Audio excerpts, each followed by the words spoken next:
All right. Well, Jason, man, I've admired you for a long time.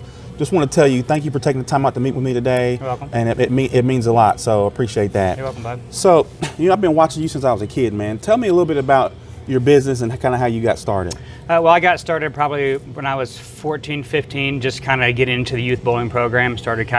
My dad was a bowler, so I came out here with him, right, as a lot of us kids bowling did, and started throwing the ball down the lane and just kind of got to where it was my thing, I did kind of football in middle school, didn't care much for that, kind of got in bowling, started realizing I was semi good at it, and You're really pretty good at it. thank you, and just kind of got the love for the game, right? Fell into a passion. Wow. Opportunity came up, 10, 15 years forward, and here I am today. I bought it in 2006. So Wow. So, getting into your own business, I mean, that really had an impact on you starting, or what drove you? Is it the passion for bowling?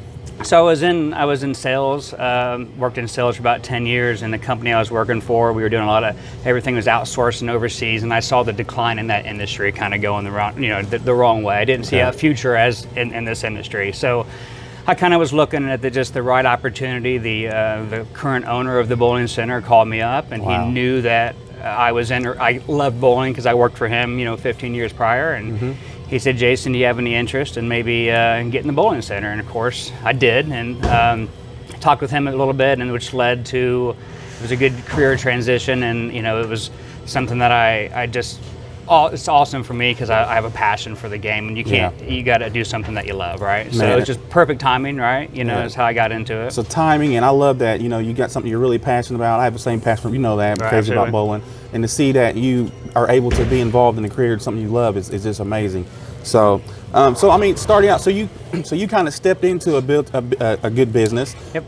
It's a lot different. You've done a lot. I watch you every year. You're doing something, a major project here. It's an awesome bowling center. Yeah, we've changed a lot. I kind of took over in I guess it would have been August of 2005, and I was a league bowler for years up through that. So I had witnessed the decline in our facility, if you will. I mean, our machines, everything was kind of getting bad. So one of my goals in the first few years was to kind of work on upgrading that. And since, as you mentioned, we've new machines, new lanes, new seating, new score, not new scoring, but new arcade room. So just kind of putting that plan, just reinvesting, the money that we get back into the business, and kind of continue to change things and make it a destination where people want to come to. I've seen that firsthand. It's awesome what you're doing. Right. So, I mean, one thing, so you talked about being in the right place at the right time, and I see that with other business owners, being in the right place at the right time, your connections, but starting out, there's some sacrifices you need to make. I mean, spending on equipment, tell me about,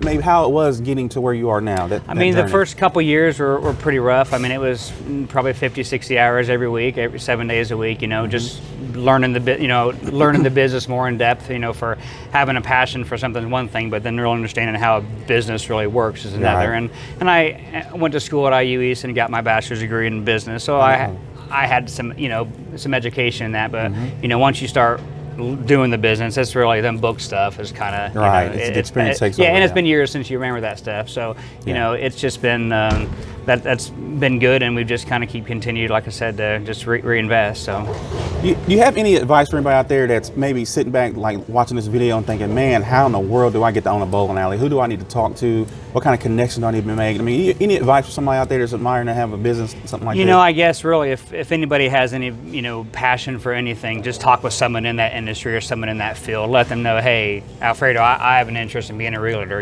We all need mentors, and I had one. The guy I bought this bowling center, Errol Clem, I mean, he was my mentor when I used to work here, and just never burn them bridges, keep those connections, and and I've always been a hard worker. I think people notice that. I mean, so it's just I'm just very blessed, right? That's amazing. You truly are a success story in my eyes, and a lot of people out here that follow you. Have a great crowd out here. Well, thank you. With that said, with the bowling alley, man, what are your goals for 2020? What is 2020 going to bring you? So what 2020 is going to bring us a lot. We actually are hosting the Indiana State bowling tournament. It's about 15 weekends. That'll start actually next weekend, February 8th through the end of May.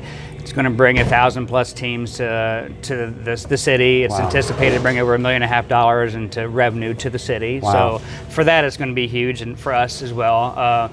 Future plans for us, the goal is to redo our kitchen and our bar area. We've just our ingredients through the years have changed. Our operating has changed. We're now a fresh kind of restaurant. We're no longer the old typical fried food, snack. We still have those, right? Because they're good to have. Right. But we just need some more space. So just continued improvements in the facility.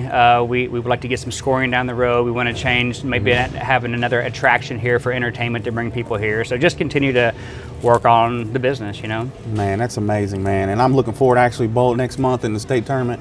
And I know that's going to bring a lot of people here to our community, Right. and they're going to spend. So, man, that's a great thing. So, man, Jason, do you have anything else for me? I don't think so. I appreciate it. It was nice chatting with you. Yeah, I really appreciate you Yeah. bringing me in today and sitting down with me for a little bit. And this has been great. So, thank you and wish you the All right, best of you luck. too, All right, Beth. Thank you very man. much.